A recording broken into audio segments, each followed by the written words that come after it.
presas despois, subindo en picado, e no canto de voar e seguir voando, movidas pola escuridade que a elas lles alumaba, alzaron o voo e entraron naquel mundo.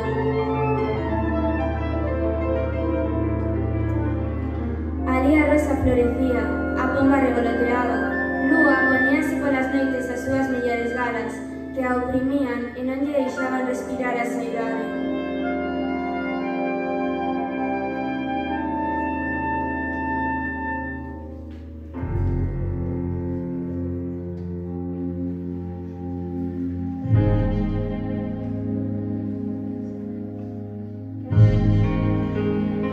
Eran grandes e libres.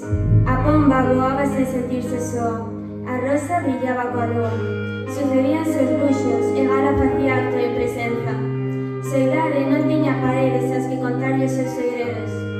Rosa non tiña sustento para seguir medrando e lúa quería reflexar o seu brillo, pero facíana sentir opaca.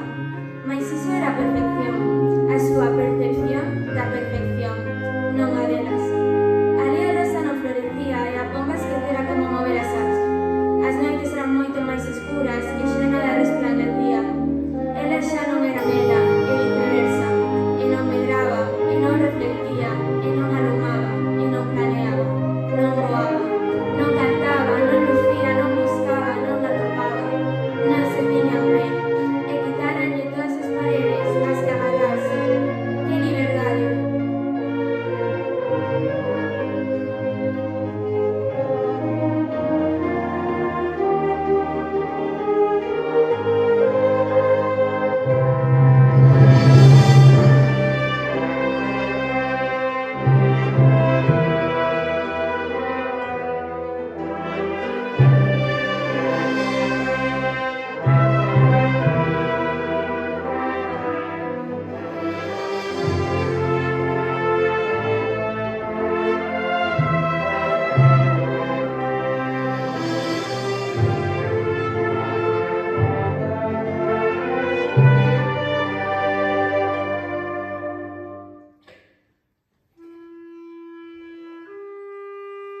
Cando algo é tan grande que xa non cabe nada máis, faise o silencio.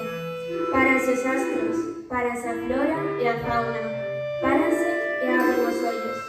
A primeira bágoa despexa a vista, a segunda limpa as feridas, a terceira rega as raíces, a cuarta espreguiza asas, a quinta aclara a gorxa, a gorxa rompe o silencio. Ela voa de verdade e construe as súas paredes. Ela apóiase nelas, que xa son moitas e volven selo. Construe a súa historia, a dela. Agora ninguén as tira, agora saben que o amor non é dor. Saben que o amor sabe de elas mesmas, para elas mesmas. Saben que o amor é construir. Ela vive nun mundo sustentado por as súas paredes. Ela é luz.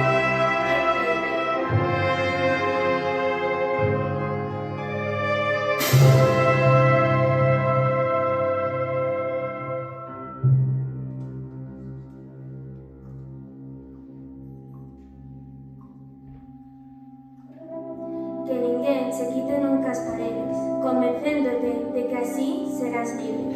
Que ninguén se faga esquecer como voar. Que ninguén se faga sentirse en brillo.